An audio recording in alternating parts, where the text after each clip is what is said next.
Hello, everyone, and thank you so much for tuning in to another fabulous episode of Around the Youth. I'm your host, Ida Stamas, and today I have joining us a fresh face that we have not had before. Please help me welcome John Sousa. John, how are we doing today? Great. How are you? Good, thank you, and thank you so much for joining us. Absolutely. Thank you for having me. Okay, so my cue card tells me you're the Chief Information and Technology Officer That's right. for the Union Public School District. Correct. Tell me a little bit about that, but also tell me a little bit about your professional background.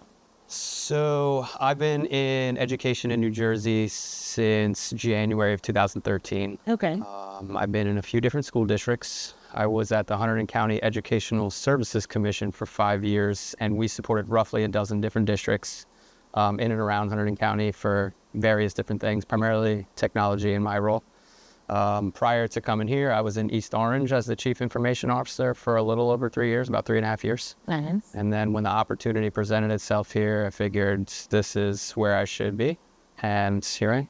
Are we originally from Union? No, I grew up in Linden, very close by. I was going to say not too far. Yeah, not at all. Not far at all. And so how has it been here in Union? It's been great.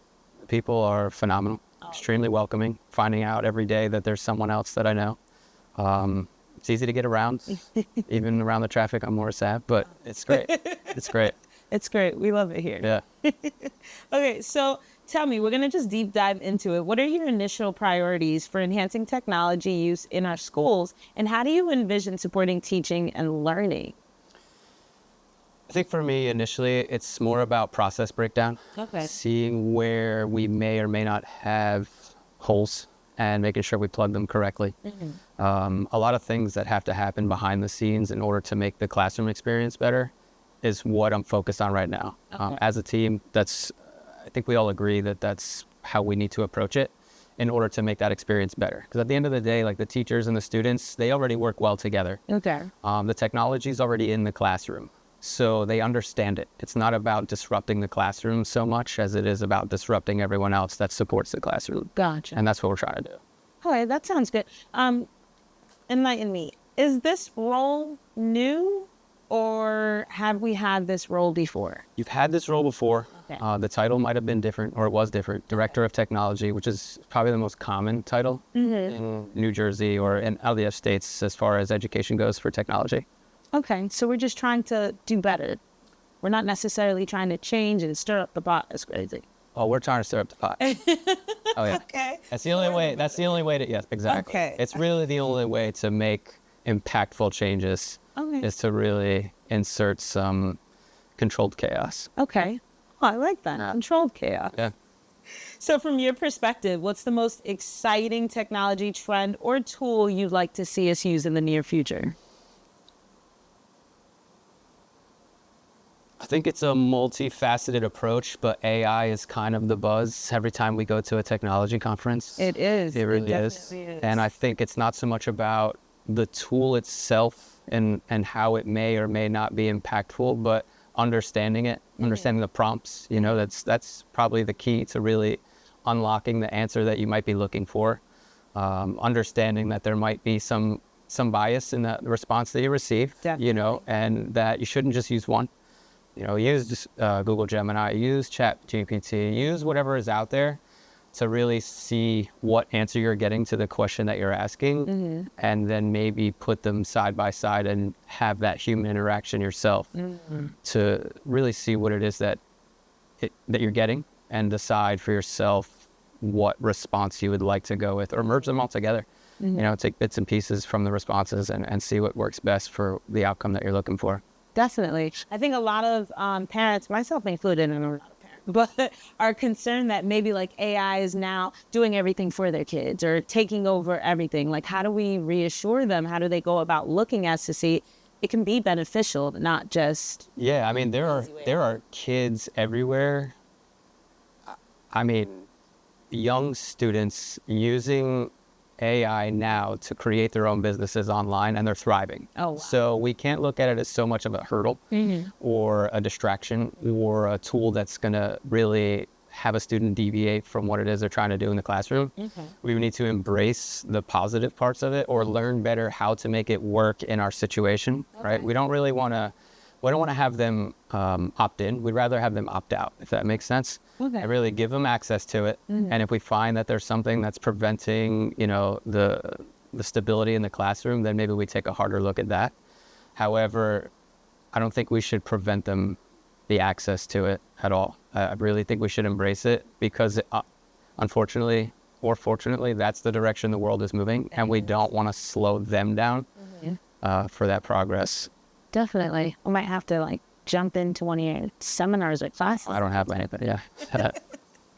Okay, so tell me, how can staff, students, and families best partner with you to strengthen digital access, safety, and innovation across the district? I think the best thing right now is taking care of the Chromebooks. That's the biggest hurdle we have in the district, I think, from the classroom level, is the care of the Chromebooks. Okay. And it would really help. I know it's not everybody. It's really not. We understand that.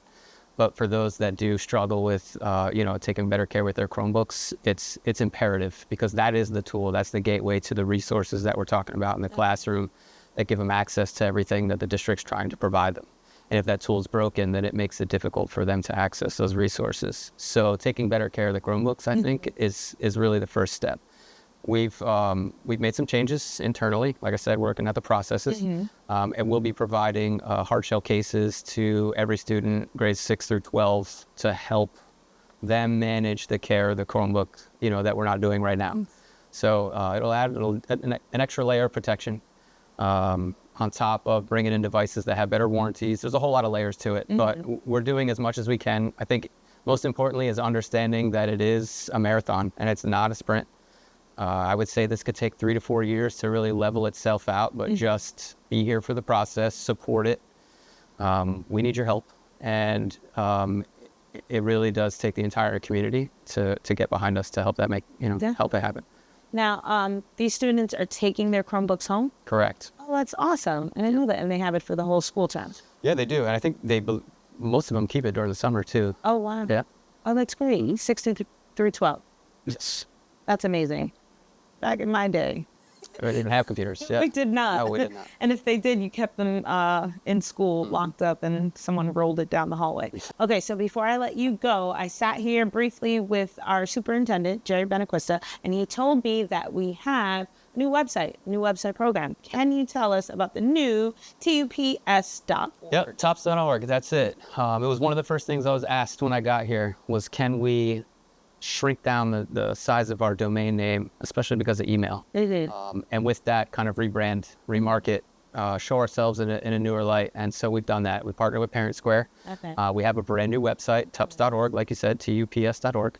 We've allowed emails to go to that same address, so it's no longer jsousa@twpunionschools.org, but now it's jsousa@tups.org. All right. And you can use both. So it's not as if one or the other is not going to work. They both work. They both. So you'll reach whoever it is you're intending to reach by sending an email to that address. But yes, the new website came with an app, so the app is out there. We've launched it. We've sent invitations to every staff member, every parent in the district, inviting them to use the app. And then all the notifications, whether it be snow day or delayed opening or any sort of news that might be coming out from a school or the district itself, come through the app. They'll get a text message. It'll be on the website. All the content is out there, pushing it as much as possible. It is that fresh, rebranding that we're trying to do, and bring a little change. I guess that's positive for sure. A lot of change. That's pretty positive. I love that. I don't know if I caught it, but what's the name of the app?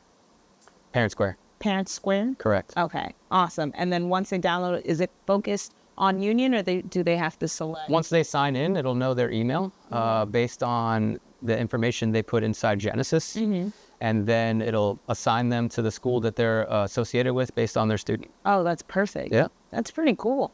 Again, they did not have this back in my day at all. Everything was paper. Yeah, exactly. And you mail it out and you wait. And that's it.